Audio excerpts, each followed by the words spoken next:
It is time to finally defund the CBC. Viewership is plummeting. Costs are rising, with the CBC costing taxpayers over $1.4 billion a year. There is a huge lack of transparency within the organization. And then, of course, there's a simple reality that journalists should not be having their salaries paid for by the government and therefore we, the taxpayer. How can journalists be fully accountable and hold the government to account if they owe their entire salaries to the government? That is the reality of the CBC's existence. But as if millions of Canadians who support defunding the CBC or privatizing the CBC needed a reminder as to why this needs to happen, the Canadian Taxpayers Federation released information this week that shows that the CBC is trying to have its cake and eat it too. What do I mean by that? Well, there was a scandal that broke a couple of years ago that the CBC was handing out bonuses to executive level employees when at the same time they laid off about 600 workers. And so the CBC decided a little while after that executive level employees were not going to get these kinds of bonuses anymore. And the Canadian Taxpayers Federation checked, and they in fact found that bonuses were not handed out in fiscal year 24-25. But instead, the CBC decided to hand out a record number of pay raises in that very same year. Pay raises in 24-25 were about 3 times as much, or costed about 3 times as much as the pay raises the year prior.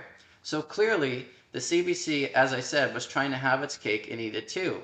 They were trying to say, oh no, we're not handing out bonuses. We understand that times are tough and that we need to cut back. And yet at the same time, they were handing out raises that were on average $6,000 per employee who received the raises, which of course shows that the organization is completely out of touch. Now, Prime Minister Mark Carney wants to give the CBC even more money. He promised in the 2025 election earlier this spring to give the organization an additional $150 million a year, which would bring their funding to over $1.5 billion a year. But are Canadians actually watching? Well, statistics show that less than 2% of Canadians who are watching TV at supper time watch the flagship news program on CBC News Network. And as well, the same statistics show that less than 5% of Canadians watch CBC's primetime lineup. So that means over 95% of Canadians who are watching television are not watching the primetime news, and they are not watching primetime programming. What does that tell you?